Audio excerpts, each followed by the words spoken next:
Hi, welcome to Soul and Story. I'm Cindy Smith, and I am an aspiring author. And I'm going to start calling myself that till I get my first book published. I am in the middle of self-publishing it. I'm actually really excited to be self-publishing it.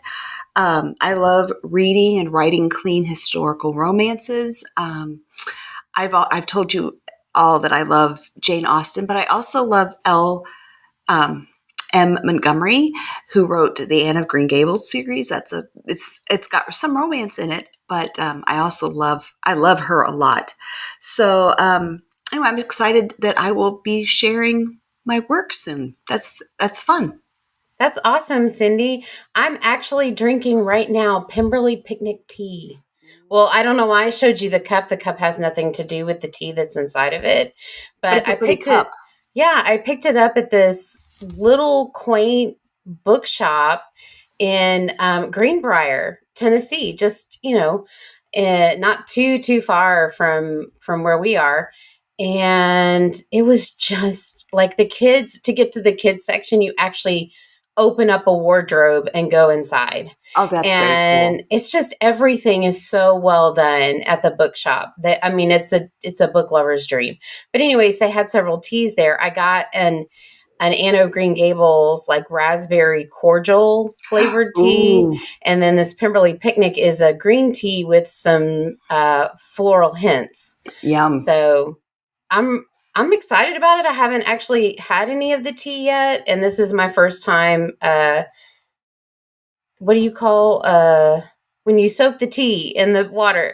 What do you Um, call that? the tea Steeping. It's the first Steeping. time I've steeped this tea. Oh, So love. I think before it's now, I've funny. just been eating it like chips. I'm so kidding. I'm so kidding. I think it's funny that the Anne of Green Gables tea is raspberry cordial because in the book it ended up not Hmm. being cordial. It was raspberry. I can't remember what it was, but it Anne ended up getting her friend Diana very, very Yeah. drunk. Oh, spoiler alert for those of you that don't know. It's not our fault if you don't know, because Anne of Green Gables is a classic. It is. Um, but anyways, welcome everyone. Now that we've been chit-chatting a little bit, I am Christian historical romance author and speaker Sara R. Turnquist, and I am so glad that you've tuned in today. We are going to be sharing a topic that is quite near and dear to my heart: the importance of faith-based writers, conferences, retreats, and communities. And before we delve in, I want to acknowledge the elephant in the room. We went on hiatus unexpectedly, and partially because this is conference season. And so I spoke at a conference in Arizona, and Cindy attended the conference. And so that kind of threw our whole schedule out of whack. But from here on out, we intend to do twice a month. So every other Wednesday, we'll have an episode coming out. And we just found that every week was a little bit Much. trying, maybe. It was a little bit much in our schedules. And it's so funny because I'm talking a lot. One of our last episodes, we talked about time management for the believing writer. And here we are filling up our schedule beyond the limit of where it could handle. So we decided to take our own advice and Yeah. prayerfully consider some margin. And that Yeah. is one way that we're both bringing a little bit of margin into our lives. So as Yeah. much as we hate to not be out there every week with a new episode, I really think that it's the best way to bring the most to this podcast is that Absolutely. we can come more refreshed, more ready to share, and more ready to pour out. Yeah. And isn't it funny too that we were talking to another uh, couple, it was a couple, a husband and wife team that Mm-hmm. they do a podcast and they used to do it every week. And Mm-hmm. just recently they decided to go to twice a month. For the same reason they want, and not that it was too much, but they didn't feel like they were able to give it their all. They weren't able to really Yeah. invest themselves. And that really rung true for us. We thought, we want to give that to our audience. We want to really be able to share Mm-hmm. really quality stuff. And so going to Yeah. twice a month will give us that. Yeah, and those of you who've been listening to Soul and Story for a little while know that Cindy and I really try to bring from the depths of our hearts, and we try to approach each topic with a vulnerability and authenticity and a depth that is not something that I think we see a lot in this world, but the world is just so hungry for. Absolutely. So we want to be able to bring that the to the best of our ability to God's glory. Yeah. And so we prayerfully made the decision to go every other week. And I'm going to make a shameless plug for this podcast that she's mentioning. It's called My Mornings with Jesus and Joe. And it is just we listened to some of the episodes and it is an amazing podcast. It's a husband and wife team, like she said, and they would do their Bible studies in the morning separately and then come together over coffee and talk about what God was teaching them. And they thought, wouldn't it be fun if we just brought in a microphone and shared Yeah. with others what God is teaching us? And it really has that feel to it. So, Yeah. And the anyway. Joe is got two meanings. The Mhm. husband's name is Joe, and they're having a cup of Joe. Yeah, it's so fun. I love the name of their podcast. It fits it Yeah. so well. But Cindy and I are actually right now between two amazing writers conferences, and that's one of the reasons we decided to bring this topic today. As I mentioned, we just returned from Faith, Hope, and Love Christian Writers Conference in Arizona, Phoenix. We were there, and it rained almost the entire time that we were there. And everybody that I say that to is like, Phoenix? Really?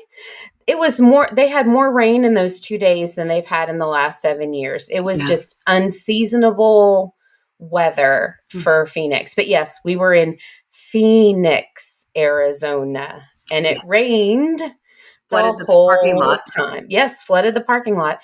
We were under flash flood warning most of the time we were there. And I thought to myself, I said, Where are we again? Phoenix? But of course, when we got there and got off the plane, it was 106. That was the Phoenix we were Yes. expecting. But it was quite turbulent coming into Phoenix. And I think probably because of the weather systems that were already in the area. Yeah. So, but and several people were delayed getting to the conference. Planes were not getting in and out of Phoenix for a good 24 hours there. Yeah. So I know that caused a lot of turmoil in the airport world, in the Yes. airline world. But I'm just glad that everybody was safe. Yeah. Me too. Me too. So we just came back from Faith, Hope, and Love Christian Writers Conference, and we're getting geared up for the Kentucky Christian Writers Conference Ooh, in, ooh. you guessed it, Kentucky. um, you are fairly new to these types of things, Cindy. So what are your general thoughts after being at Faith, Hope, and Love Christian Writers Conference and attending Kentucky Christian Writers Conference a couple of Yeah. years ago in person? Well, Kentucky Christian Writers Conference holds a special place in my heart because it was my very first conference to attend. Like I hadn't even really, I'd written maybe 3 chapters in this novel that I'm now self-editing. And I was nervous going there because Mm. I felt like, ooh, I'm not really a writer yet. What am I going to, like, what am I going to say to people? And I was overwhelmed, first of all, with just the kindness of all the people Mm. that were attending and I'm like, I'm just starting and this is what I'm doing. Everyone was like, keep going. That sounds great. The faculty were amazing. Not only could we ask questions when we were in their workshops, but like they sat with us at lunch. They would sit at the tables and we could ask them questions at lunch. Um, the keynote speaker was like, hey, if you have any questions or anything, email me. I'm here to help. And that was just so, I don't know why it was surprising.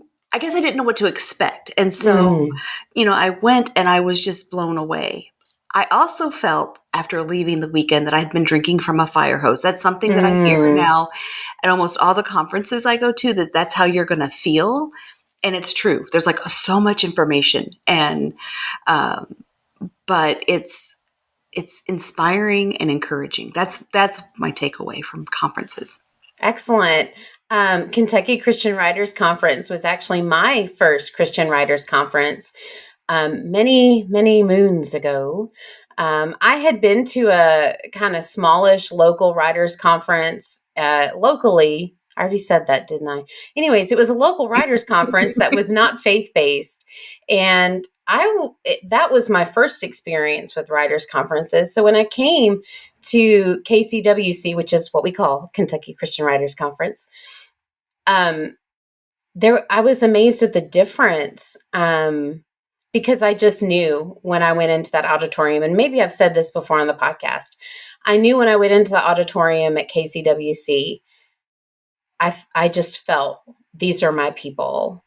Mhm. And it's interesting, Cindy, you mentioned that you had only written 3 chapters of your book, because I was on the other end of that beginning spectrum. I had written 3 novels. I had a contract for one of them.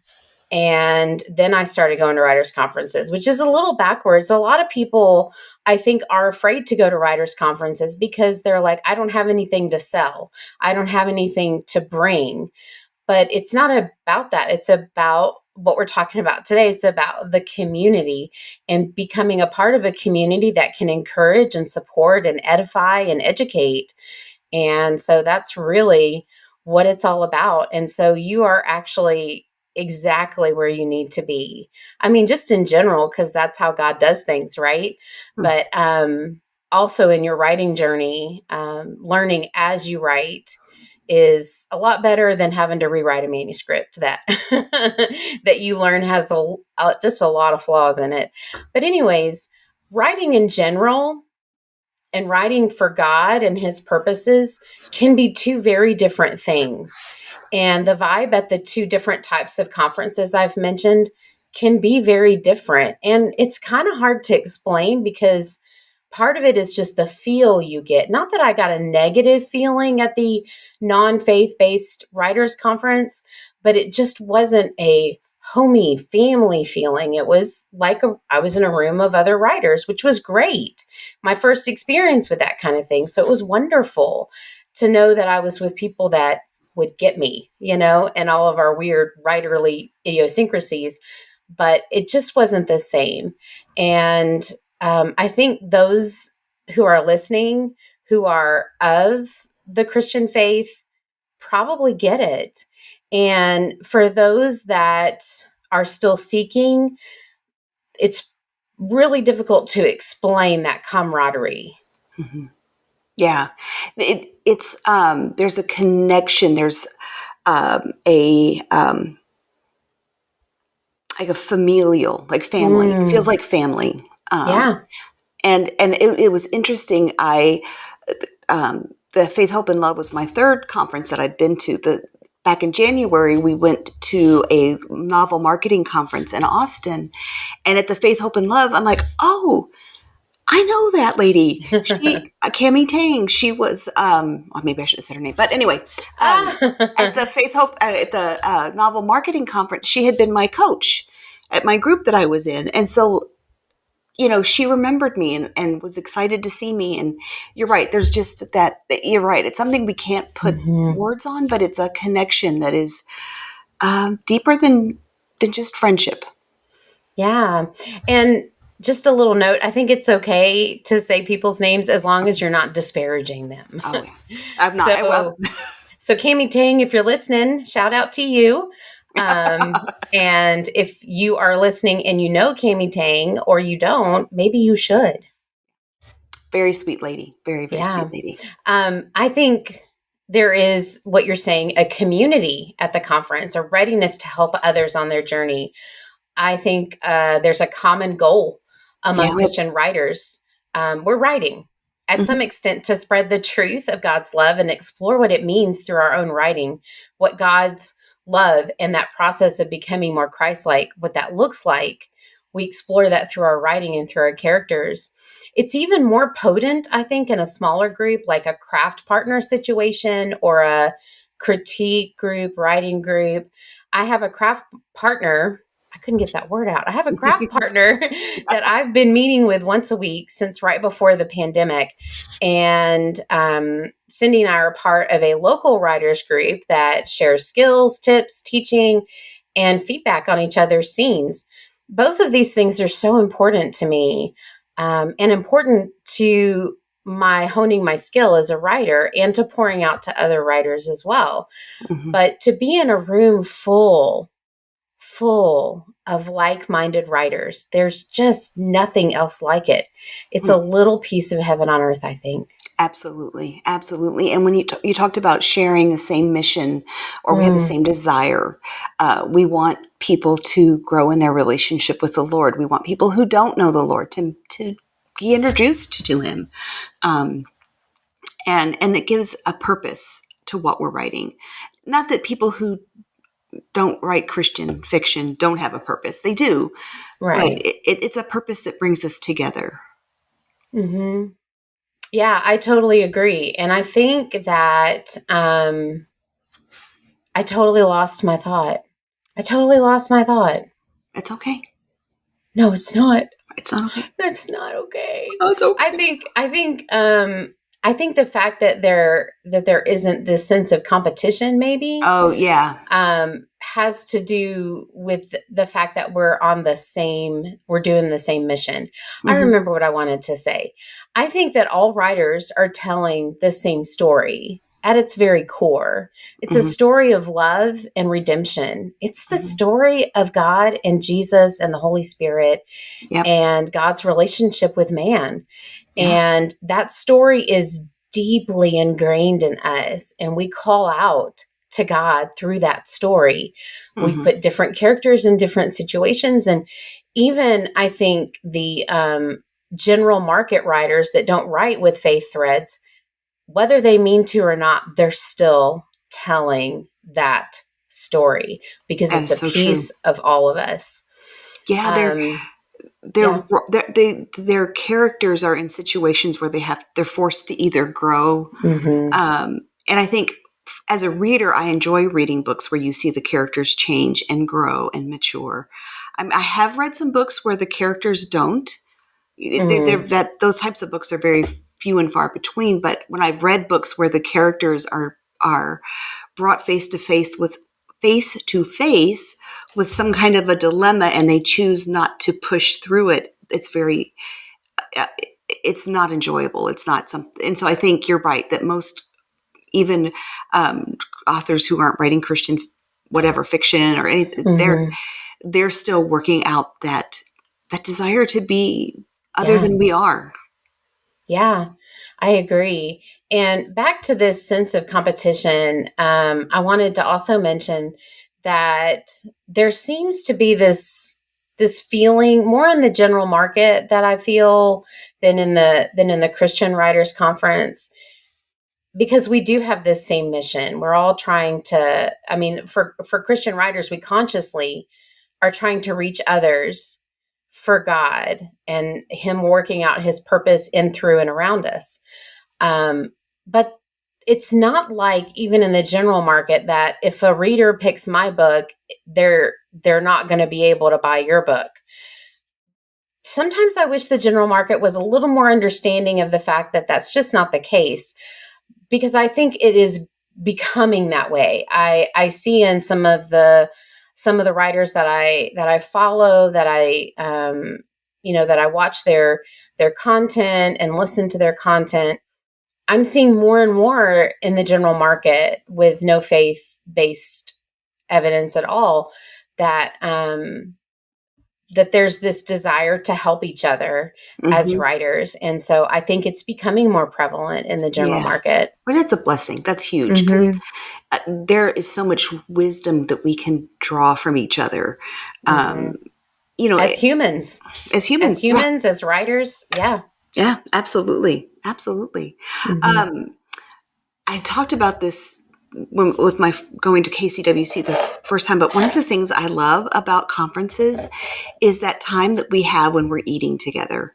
And Mm, um, you and I were not the farthest. We did not go the farthest when we went to Phoenix. I mean, we were right. we were pretty far away. We had someone, Mm-hmm. we had a lady that was a South African lady who was living in Ireland, and she came. Mm-hmm.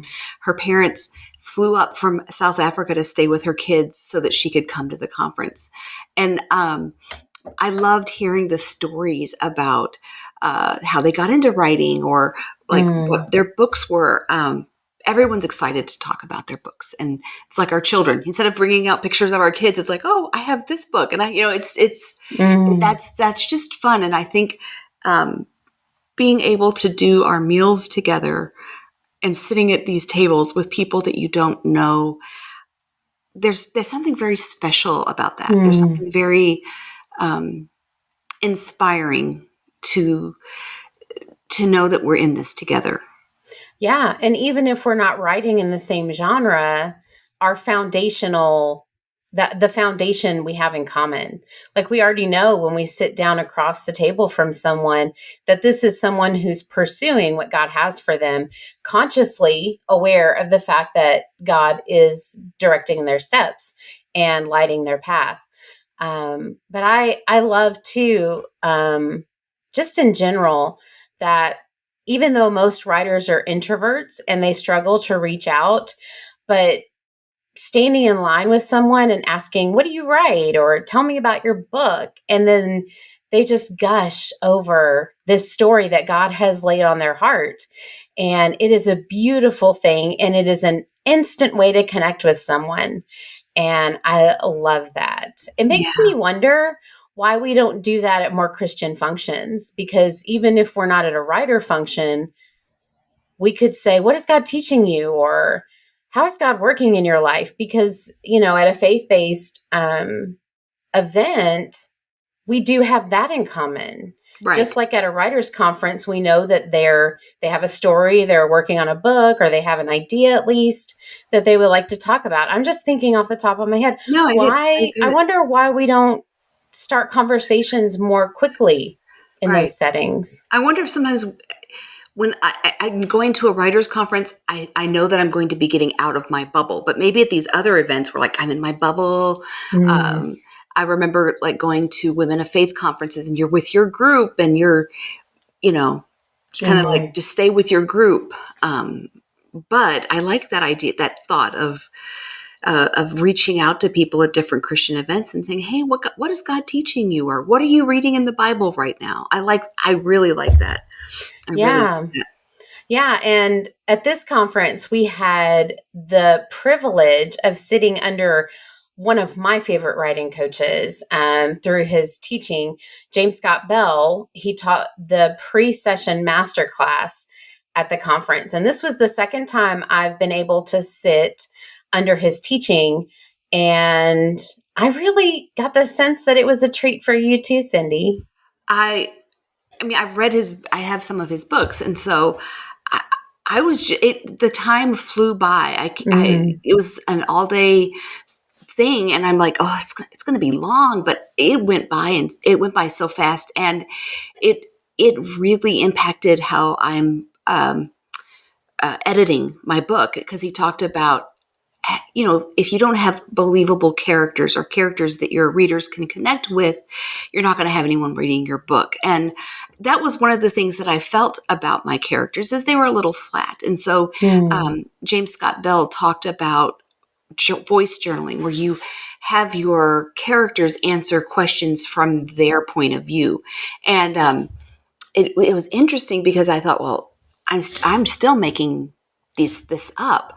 But when I just started like writing and letting what I thought Cassie, who's the female lead in my book, tell me things, I found out she had an eating disorder that I did not. mm. So like as I'm now going through and editing, I'm like, oh, I can start dropping little seeds, little bread crumbs, to kind of like Yes. get people to start seeing the side of her. Mm, And so I would love to see him again. I'm like, oh, where is he talking? He mhm. does mostly West Coast stuff, which is Yeah. okay. But I'm like, when will Mhm. we go see him again? When is he teaching? Where is he teaching?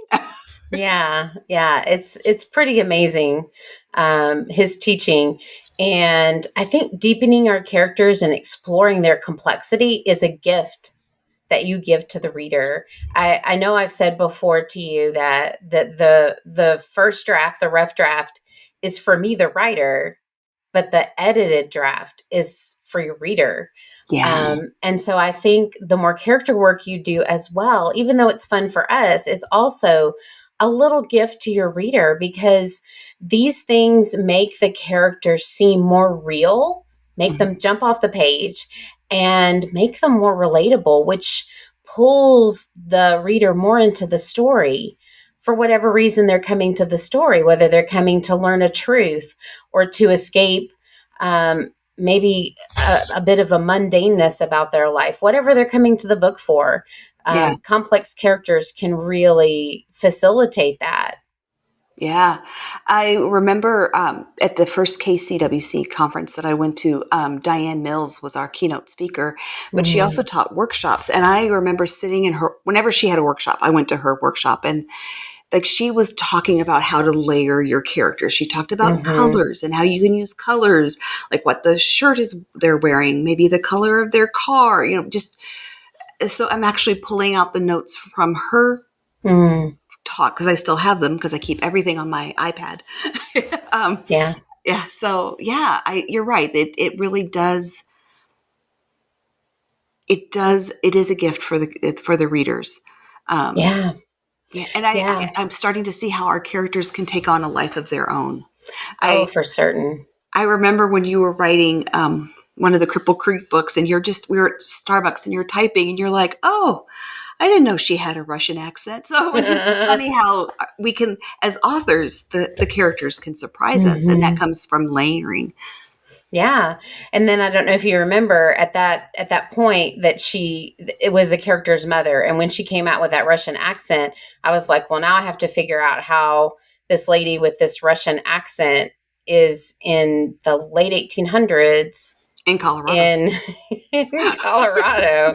What is going on with that? And so Yeah. that led to some research, which led to some deepening of not only that character, but by extent, the hero of the story, because he grew up with this woman as his mom, and And it so would impact her him.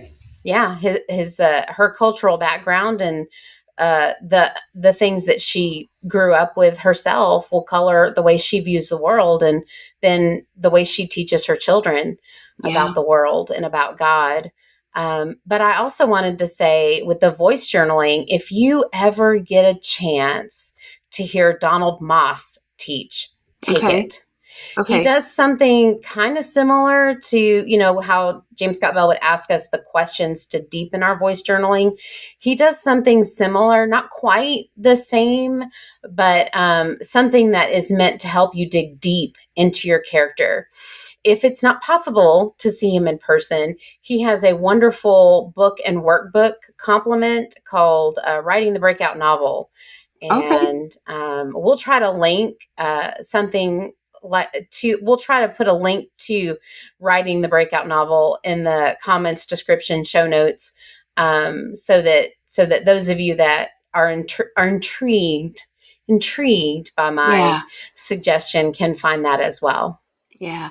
Um, One of the things about this last conference that I really enjoyed was at the after all the workshops were done, we had time to take what we had learned and actually put it into practice through having, they called it a retreat. And so one room was doing writing sprints where they would write for, was it 20 minutes? And then we would have 5 minutes Mm-hmm. off. And then the other room was um, Brainstorming. brainstorming. I ran into a lady in the hall during that time, and she was in the brainstorming, and I said, so how's the brainwashing going? But anyway, that was just, anyway, yeah. So that you Mhm. could learn, or you could put into practice the things that you've learned. I've never been to on a writer's retreat, but you have been on Mhm. writer retreat. What are they like? It is wonderfulness wrapped up in a bow, Okay. because you've got that same sense of camaraderie that you have at a writer's conference, but you don't have necessarily the walking away mentally fatigued from overload of information, and you don't have to choose between classes that both sound fantastic, and you don't get worn out by the just being on all the time, and all the conversation, because it's a lot quieter. Like you get together and you talk at meals about what you're working on and your writing journeys, and share a little bit of encouragement and support for each other. But then you break off and you just write, and it's nice to be in the same space with other people writing. Mm-hmm. So I really have enjoyed that. And as I mentioned, Cindy, of course, you know this. We are in a writers group now, but I also co-led another writers group in locally. In locally, I'm so Yeah. great with my words today. It's a good thing I don't rely on my word knowledge for a living, right? Right. Well, it's Um, rained. The rain today is what has I messed us know, up. I know, We needed but it, but it's messed us up. for sure. And at that time, I was early in my writing career, and I was in the phase of like just soaking up everything. I also took part in ACFW Middle Tennessee. ACFW stands for American Christian Fiction Writers, and there's a national level, but there are also like branches of that exist semi-locally. Like the only one in our area is in Nashville. So that covers, a lot of area in Tennessee. I think there's another one in Memphis, and I don't know. I think there's one in Knoxville, but you get the point. They're kind of spread out. Mm-hmm. But I learned from a smaller community of writers there in ACFW Middle Tennessee, many of whom were further along in their writing journey, and they brought in excellent teachers each month as well for us to sit with and learn from. And then there was my time at Kentucky Christian Writers Conference. And there's an added sense of community there from those that attend year after year. So it's Mm-hmm. like seeing a friend that you haven't seen in a while, but that instant connection is always there. Mm-hmm. And I also participated with a couple of Word Weavers critique groups. Word Weavers is another organization that is just fantastic for giving writers an opportunity to be developed.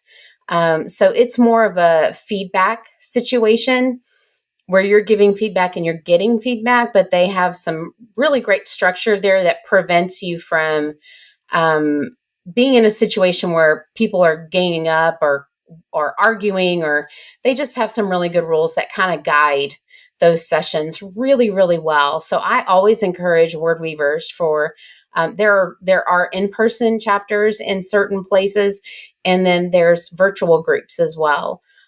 Those are fantastic for budding writers and really writers of all stages, I would say. And Mm. then I was a part of Novel Academy, also called My Book Therapy. I never know how to say that, but I was placed in a different type of group through that. I signed up for a huddle, and it's a texting huddle, and there were four of us that were kind of core members of the group, and some people that came and went as the years went by.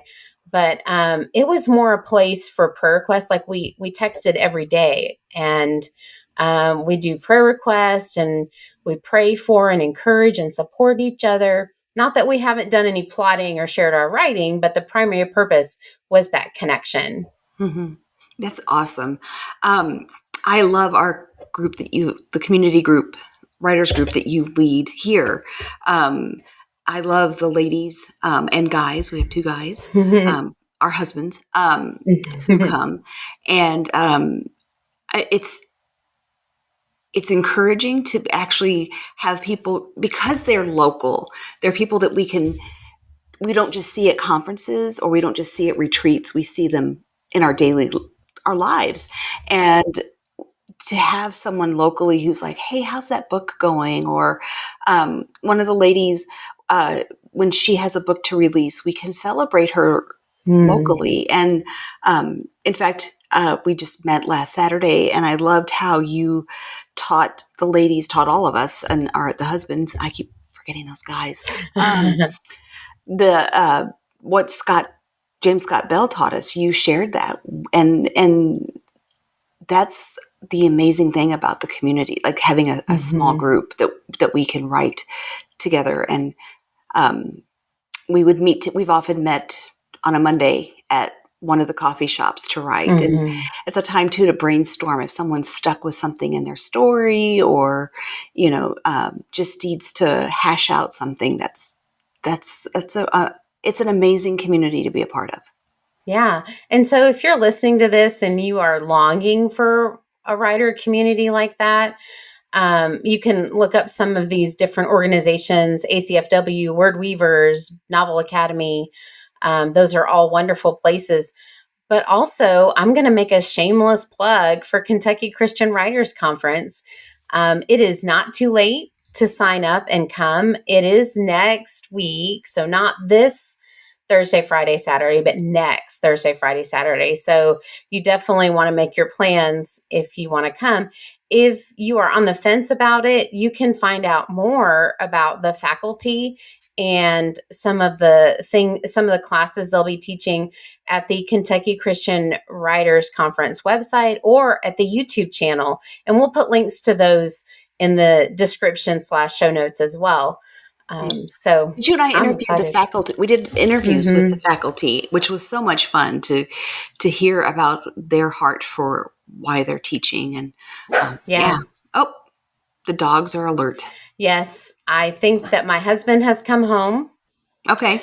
So the dogs are going to bark for a minute, but let's just keep going. Yeah. There is in the writing journey, I think, a need to learn, soak in, and then pour out into other writers. This is how the body of Christ is meant to operate. We support, encourage, and sharpen each other as we journey along. It's just a beautiful thing. So while my dogs start barking, thank you so much for joining us today. And I want to encourage you to find a craft partner, critique group, or writing community and visit a conference. Find your community and give as much as you get, if not more. Absolutely. We'll see you next time. Bye, everybody. Bye.